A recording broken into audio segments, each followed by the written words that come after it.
como que eu me planejo para viajar durante o meu ano de au pair.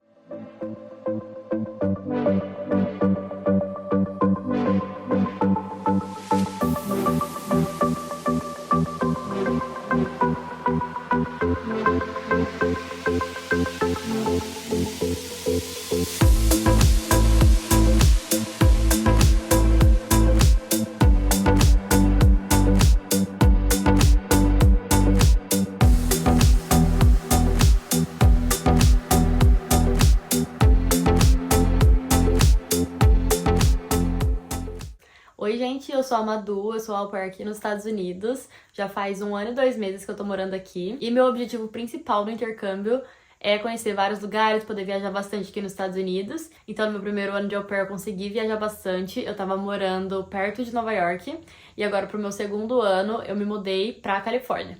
Então, tô tendo a chance de conhecer os dois lados dos Estados Unidos. E vou falar então um pouco sobre como eu me planejo, onde eu compro passagem, onde eu alugo hospedagem, algumas dicas extras também. E se tiver alguma coisa que você quer saber e eu não respondi, deixa aqui nos comentários, que depois eu posso fazer parte 2 ou responder você ali mesmo. Então vamos começar. Então eu quero começar dando algumas dicas para quem ainda não é au pair, quer vir ser, ainda tá procurando família, ou vai começar o processo agora, que tenha na sua cabeça que se você quer viajar, é muito, muito, muito importante você ter final de semana off e feriado off. Porque aqui no intercâmbio a gente tem, pelas regras do programa, 2 semanas de férias. Então essas 2 semanas são regras. Mas de final de semana e feriado dá pra fazer muita viagem. Parece que não, né? Quando a gente pensa assim, sábado e domingo não dá pra fazer nada. Mas dá. Eu fiz várias viagens de final de semana no meu primeiro ano e agora também eu tô planejando isso. E feriado também. Porque pensa, se um feriado é na quinta, você consegue pegar, sei lá, sexta, um dia de férias, e segunda, um dia de férias e viajar de quinta até segunda. Então você consegue fazer umas viagens mais longas, emendar o final de semana ali com o feriado. Então tenta procurar uma família que você não vai ter que vir para trabalhar final de semana. Nas minhas 2 host families, tanto do primeiro ano quanto nessa, eu não trabalho de final de semana. A não ser que tenha alguma exceção, alguma coisa assim específica que eles precisem de mim. Mas assim, muito raro. E isso ajuda bastante. E pode ter certeza, você não vai querer trabalhar no final de semana nem em feriado. Então lembra de perguntar isso para sua host family durante as entrevistas e ter isso na sua cabeça também, que é muito importante. Eu não abriria a mão. Outra coisa importante, igual eu falei, a gente tem 2 semanas de férias. E o quanto antes você se programar o que você vai fazer nessas 2 semanas, melhor. Porque daí você já consegue avisar sua host family, você já tem certeza que você vai ter aquelas datas, e aí você já consegue começar a procurar passagem, se guardar dinheiro, se programar. Então é importante o quanto antes você já falar sobre esse assunto. E não precisa ter vergonha, as férias estão nas regras do programa, a família já sabe que você vai ter 2 semanas de férias, mas a agência também dá uma sugestão assim pra host family de deixar o au pair escolher a data de uma das semanas de férias e eles poderem escolher a data da segunda semana de férias. Isso não é uma regra, isso é só uma sugestão da agência. E também eles falam, tipo, é pra você tirar a primeira semana nos primeiros 6 meses e a segunda semana nos últimos 6 meses. Mas igual eu falei, isso não é uma regra, isso é uma sugestão da agência. E aí vai depender da sua host family. Tem host family que deixa ao pair tirar as 2 semanas de férias juntas. Tem host family que dá mais semanas de férias do que essas 2 que foram previstas. Então, no meu primeiro ano isso aconteceu. A minha host family, nas entrevistas mesmo, já tinha falado que eles viajavam bastante para visitar os avós. E eu teria, tipo, mais 3 semanas off durante o ano. Então foi muito bom, eu já tinha até as datas que seriam. Por isso também que eu consegui viajar bastante. E às vezes você pode pedir também uns dias off a mais. A minha host family de agora, eles já falaram que eles não vão conseguir me dar semanas a mais de férias. Mas eles falaram que a gente pode conversar quando eu quiser um final de semana um pouco mais longo. Então, às vezes, ter na sexta-feira off, a segunda off. Então, é legal também ter uma host family que tá aberta pra negociar isso. Porque a gente tá aqui pra viajar e aproveitar, né? Se fosse só pra cuidar de criança, só pra ficar na rotina, não faz sentido estar aqui. Então essa é uma dica boa, tenta chegar aqui e já começar a conversar sobre as suas férias. Aqui mesmo, no meu primeiro mês, a minha host mom já perguntou quais seriam os meus planos, o que eu queria fazer. Eu falei mais ou menos pra ela, e eu cheguei no final de janeiro e eu já falei pra ela, eu queria muito a minha primeira semana de férias em maio. Porque minhas amigas vão vir me visitar. E aí a gente já deixou acordado aquela primeira semana. É bom porque você se organiza, a família se organiza e aí fica certo pra todo mundo, pra não ter problema depois. Não sei se todo mundo sabe também, mas durante o au pair a gente só pode sair dos Estados Unidos no nosso primeiro ano como au pair. Então, se você for ficar os 2 anos como au pair, cada ano a gente tem 2 semanas de férias. Mas no seu segundo ano você não pode ir pra qualquer lugar que você quiser, qualquer país. Tem alguns específicos que a gente pode ir, porque o nosso visto ele tem validade de 1 ano. Quando a gente escolhe ficar mais 1 ano, a gente tem a permissão para ficar aqui. Mas isso não te dá o direito de sair e voltar pro país, entendeu? Então, se você quiser fazer uma viagem para o Brasil e visitar sua família, ou viajar para a Europa, o que muitas au pairs fazem, faz isso no seu primeiro ano, porque no seu segundo ano você não vai poder. Tem alguns países que a au pair pode ir no segundo ano, eu sei sobre o Canadá, México, Porto Rico, Bahamas, mas é sempre bom conferir quando for a sua vez, porque realmente não são todos e você pode ter problema. Se você for, depois você não vai conseguir entrar, então é sempre bom ver certinho. Então, para começar a se planejar para viajar aqui no au pair, acho que primeiro é você saber para onde que você quer ir, né? Então, antes de eu chegar mesmo, eu já tinha uma listinha, assim, dos principais destinos que eu queria. Eu tava morando bem perto de Nova York era o principal, mas eu sabia que esse seria fácil de ir. Outro que eu tinha muito na minha cabeça também era Chicago. Eu sabia que eu queria conhecer Chicago. E aí, assim que eu cheguei e a minha host family foi viajar, essas viagens mais curtas que eu falei que eles faziam, eles falaram, sei lá, você vai ter de quinta até segunda off. Eu já procurei uma passagem para Chicago e comprei.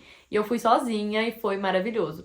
Então, acho que a primeira coisa é isso. Ter já uma listinha dos lugares que você quer conhecer. O que é prioridade para você. O que não é prioridade, mas você gostaria. Ver também o que fica ali perto de onde você vai morar. O que dá para fazer no final de semana. Acho que essa é a primeira dica, assim. Ter na sua cabeça o que você quer fazer. Aí você consegue começar a se planejar. Agora, falando das passagens, um site que tem que ficar no seu coração é o Google Flights. Porque lá você vai conseguir monitorar o preço das passagens e ele te mostra o preço de todas as companhias aéreas, a comparação do que tá mais barato, você consegue ver o dia que pode estar mais barato. Então, o Google Flights é por onde eu sempre pesquiso.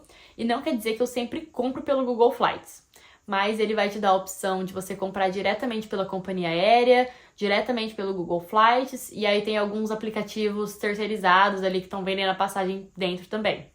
Um que eu já usei foi o Hopper, que deu super certo, e aí eu ganhei um descontinho na primeira vez que eu comprei. E as outras vezes também eu pesquiso pelo Google Flights, mas eu sempre compro direto no site da companhia aérea, porque eu me sinto mais segura e eu acho que dá mais certo. Mas o Google Flights é bom então para você pesquisar, monitorar os preços, você consegue ligar inclusive um alerta, sei lá, você tá procurando passagem pro mês que vem e você quer esperar o preço abaixar um pouquinho, você liga um alerta para aqueles dias que você tá procurando e ele vai te mandando no e-mail, tipo, o preço tá aumentando, o preço tá abaixando, agora é um bom momento para você comprar.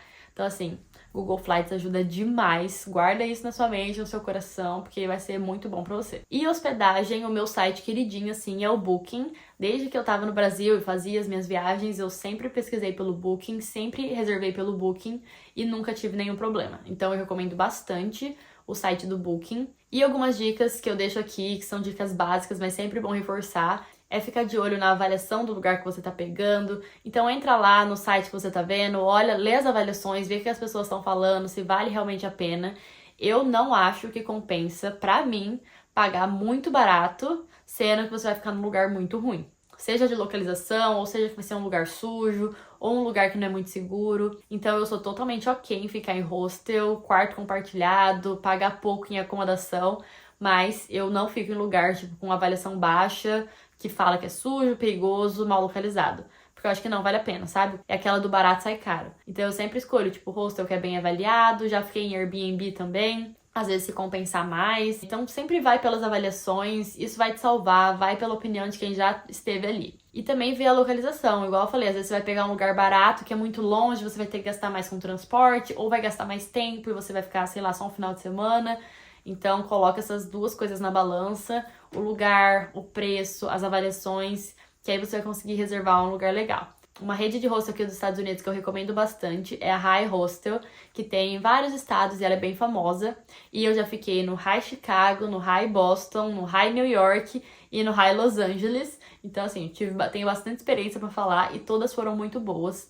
Todos os hostels dessa rede sempre são bem localizados, limpos, tem boas avaliações. Então, se você for viajar para algum lugar e encontrar um hostel do High Hostel, eu recomendo bastante. Óbvio, sempre checa as avaliações, igual eu falei, mas eu tive ótimas experiências com eles. E agora falando do planejamento, como que eu me planejo para as minhas viagens? Eu acho que a que eu mais me planejo são as minhas semanas de férias. Então, as 2 semanas que eu vou poder fazer um plano, tipo, maior, uma viagem maior, essa eu me planejo mais. Agora, para as viagens, assim, de final de semana, de feriado. Eu vou ser bem sincera que a maioria foi surgindo assim pra mim. Tipo assim, uma amiga, tô pensando em ir pra tal lugar esse final de semana, você quer ir? Ou igual agora que eu tô morando na Califórnia, tô indo aí pra Califórnia, você tem esses dias livres pra gente fazer alguma coisa? Então eu também tô sempre muito aberta, assim, pros planos que aparecem. Eu amo viajar sozinha, mas aqui também eu já fiz várias viagens com amigas. Mas uma coisa que eu não gosto, pode ser que faça sentido pra você, é viajar com gente que eu não conheço. Então, por exemplo, tem um grupão do Facebook de au pair, né? Então jogar lá no grupão, vamos pra tal lugar e planejar uma viagem com alguém que eu não conheço assim nada. Eu não gosto de fazer isso. Mas eu tenho amigas que já fizeram isso e deu muito certo. Viajaram com meninas que conheceram, sei lá, no grupão do Face e ficou muito mais barato. Conseguiu fazer, tipo, amizade. Então, assim, isso é uma coisa minha. Eu não gosto de fazer. Mas fica a dica aqui também, que é uma opção de jogar lá no grupão, às vezes pra dividir acomodação, dividir hospedagem. E quanto mais organizada você for, mais viagens você vai conseguir fazer. Porque no au pair a gente não ganha muito, mas se você se planejar com algumas semanas de antecedência, dá pra comprar passagem barata pra viajar aqui dentro mesmo. Dá pra ver, às vezes, ônibus, ou dá pra fechar um carro com as amigas e dividir só a gasolina. Principalmente pra quem tem carro da Host Family, assim, né? Na minha primeira família isso foi muito bom, porque a minha Host Family me deixava viajar pra onde eu quisesse com o carro. Eu só pagava a gasolina, então sempre que ia fazer viagem com as minhas amigas, a gente ia com o meu carro e eu não precisava gastar alugando o carro, né? Então essa é mais uma dica também, quando você for falar sobre o carro com a sua host family, pergunta se você vai poder viajar com o carro, que eu acho isso muito importante e ajuda demais. E o passo a passo, assim, basicamente do que eu faço, a primeira coisa sempre vai ser a passagem. Gente, a passagem, na maioria das vezes, é a coisa mais cara e é a coisa que mais pode subir de preço. Então, compra primeiro a passagem. A passagem tem que ser o principal. Vou dar um exemplo. Eu tô morando aqui em São Francisco, na Califórnia, e eu tava querendo muito ir pra Los Angeles, que sempre foi o lugar que eu mais quis conhecer aqui da Califórnia. Mas eu sempre deixava pra ver muito em cima da hora. Então, sei lá, chegava numa quinta e eu ia pesquisar passagem pra eu ir pra Los Angeles na sexta. Tipo assim, no dia seguinte. E sempre tava muito caro. Los Angeles é 1 hora de voo daqui. Tipo assim, é perto. Mas se você for comprar em cima da hora, vai ficar caro. Então já vou te avisando isso. E aí, quando eu parei, me organizei um pouquinho, pensei, quero ir daqui 2 semanas. Acho que eu comprei com 2 semanas de antecedência.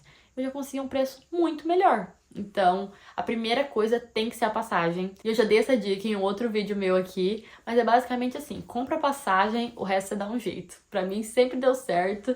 Primeiro, então, a passagem. E ainda sobre as passagens, tem uma dica extra. Nem sempre vale a pena você comprar ida e volta junto. Porque às vezes a ida e a volta tá ficando um preço muito mais caro do que você comprar a ida e a volta separado. Parece que não faz sentido, né? Mas eu já consegui economizar várias vezes comprando a ida e a volta separado.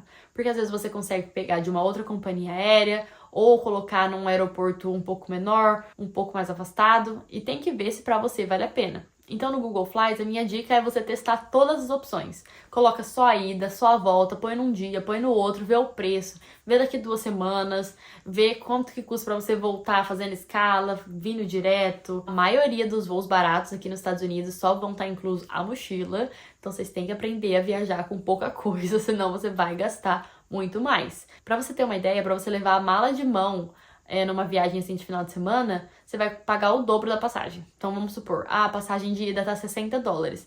Pra você levar uma mala de mão, é mais $60. Então assim, não compensa. Então fica atento com isso também, porque se você não tiver comprado passagem com a mala de mão, ou chegar lá com a mala de mão, você vai precisar pagar. Então tenta viajar com pouca coisa e aí você vai conseguir guardar um dinheirinho. Depois que eu comprei a passagem, eu vou pensar em quanto de dinheiro eu vou precisar pra gastar lá. Então, se tiver semanas sobrando, tipo assim, tenho 3 semanas pra juntar o meu salário da semana, às vezes eu faço isso. Então, minha viagem é daqui 3 semanas, eu economizo 3 semanas e levo o dinheiro comigo e gasto na viagem. Ou então, outra coisa que eu faço bastante também é gastar tudo no cartão de crédito e depois ir pagar no cartão de crédito. Já dei a dica aqui pra vocês do cartão de crédito que eu uso, que é o cartão da Discover, aqui nos Estados Unidos. Ele é maravilhoso, porque durante os primeiros 15 meses, você pode pagar o mínimo do cartão sem juros. Então isso é maravilhoso. Pagar o mínimo do cartão significa que você não precisa pagar a sua fatura inteira de uma vez. Então, como aqui não tem essa opção de parcelar, você meio que vai parcelando do seu jeito, no seu tempo, sabe? Então, recomendo bastante o cartão da Discover para quem quiser aplicar. Tem o meu link aqui na descrição. Você ganha $100 se você aplicar pelo meu link. E se precisar de ajuda para preencher, pode me chamar lá no Insta. Então eu faço isso, ou eu guardo dinheiro de 2, 3 semanas e vou fazer a viagem, ou eu gasto tudo no cartão e depois eu vou dando um jeito de pagar. E uma coisa que é óbvio também, quanto menos você gastar nas suas viagens, mais você vai conseguir viajar. Mas tem que ver se isso faz sentido pra você. Porque tem gente que faz 1000 viagens no estilo mais low cost de todos, levando sanduíche de casa, não indo em nenhuma atração, andando sempre de ônibus e tá feliz com isso e consegue viajar muito mais. Mas pra mim, por exemplo, eu ir viajar e eu não poder comer num lugar gostoso ou fazer uma coisa que eu gosto, não faz sentido, sabe? Eu prefiro não ir, de verdade, sendo bem sincera. Então, cada um tem um estilo de viagem. É óbvio, quanto menos você gastar, mais viagens você consegue fazer. Mas tem que ver se isso faz sentido pra você também. Igual eu falei, quando eu tô viajando, eu quero aproveitar tudo que dá pra aproveitar. Provavelmente eu não vou voltar naquele lugar tão cedo.